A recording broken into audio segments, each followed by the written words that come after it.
لیکن میرا موقف سن لیں، اس باب میں آپ کے لیے ایمان افروز موقف ہے۔ میرا موقف بالکل جدا گانا ہے، میری بحث ہی مختلف ہے آج کے دور میں۔ وہ پہلے وقتوں کی بحث تھی، وہ وقت گزر گئے۔ اب غیر مسلم میں سے کوئی ذمہ نہیں ہے، اب غیر مسلم کافر ہے، ہندو ہے، سکھ ہے، یہودی ہے، عیسائی ہے، کوئی ذمہ نہیں ہے۔ یہ ساری بحثیں اہل الذمہ کے لیے تھیں۔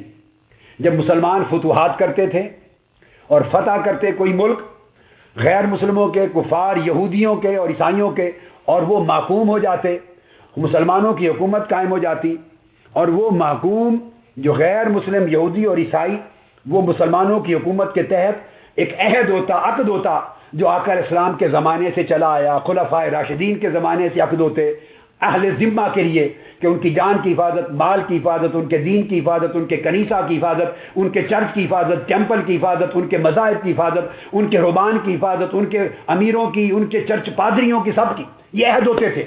ان کے نافوسوں کی حفاظت وہ ان کی شرائط کے ساتھ ہوتے تھے، وہ اہل الذمہ ہوتے تھے، ذمی، مسلمانوں کی حکومت کے تابع، اس ذمہ کے عہد کے تحت رہتے تھے، ایکول سٹیزنز نہیں ہوتے تھے، چونکہ مفتو تھے، اور مفتو ہونے کی وجہ سے اس ذمہ کے نے ان کے قتل سے ان کو بچا دیا تھا، کہ قتل سے بچ گئے تھے، ورنہ قتل کر دیے جاتے جنگ میں۔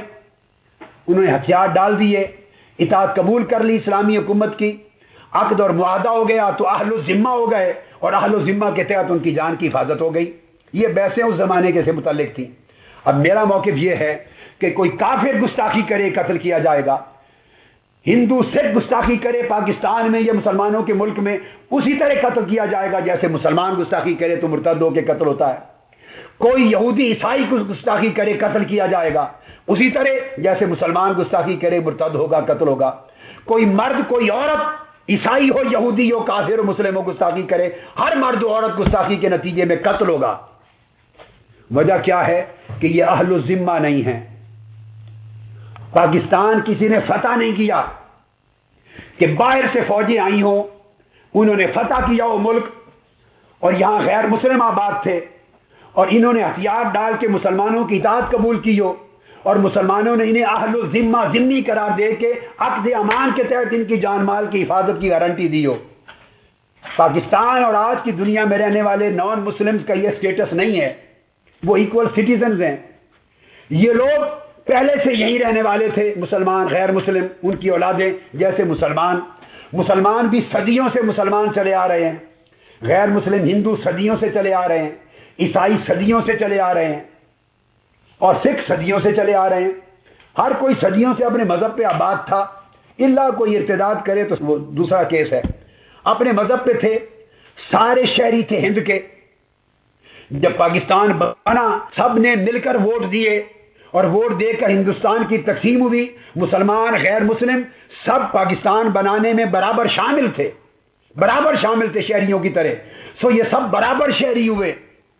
یہاں کے عیسائی، یہودی اور غیر مسلم ہندو، ان میں کوئی ذمی نہیں، یہ غیر مسلم سٹیزنز ہیں، نان مسلمز ہیں، کافر ہیں، یہودی ہیں، عیسائی ہیں، سکھ ہیں، غیر مسلم ہیں، کفار ہیں، اہل کتاب ہیں، جو کچھ ہیں، وہ ذمی نہیں۔ وہ ہماری طرح شروع سے پاکستان میں، ہندوستان میں رہنے والے ہیں، چونکہ انہوں نے کسی سے ذمہ کا عہد نہیں لیا، مسلمانوں کی طرح برابر درجے کے شہری ہیں، لہذا جو حکم پاکستان کا ہوگا وہ ان پر لاگو ہوگا۔ اور پاکستان میں یہ حکم ہے کہ جو حضور کی گستاخی کرے گا قتل کیا جائے گا۔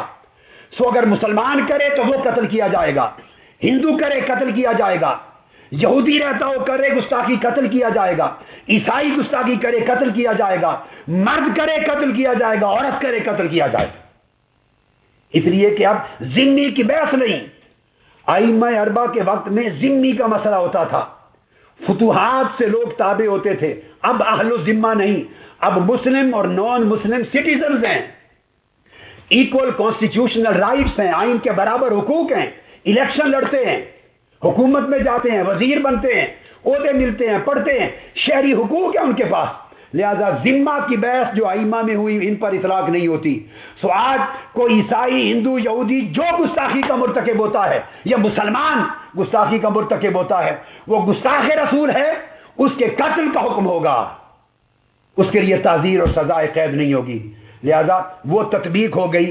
امام اعظم کا مذہب بھی درست رہا، اور امام اعظم کے مذہب میں بھی کوئی خرابی معاذ اللہ نہیں ہے، کوئی تضاد بھی نہ نکلا مالکیہ میں، حنابلہ میں اور احناف میں اور اس کے مذہب میں، اور دونوں کے قرآن کے مطابق ہو گئے کہ وہ جب ذمہ کی بات تھی تو امام اعظم نے دونوں شرائط کو پورا کر کے قتل کی بات کی۔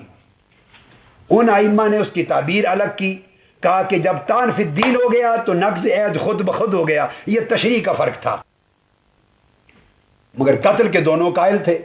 مگر اب صورتحال اس طرح جدا ہے کہ اب تو ذمہ کا بحث ہی نہیں ہے، اب تو نان مسلم سٹیزنز ہیں، اور اس کے نتیجے میں جو قتل گستاخی رسول کا مرتکب ہوگا وہ قتل ہوگا، اور یہ فائدہ کسی اور کو اب اس وجہ سے آج نہیں مل سکتا۔ لہذا یہ صورتحال، اس میں امام اعظم اور باقی مذاہب کی تطبیق ہو گئی۔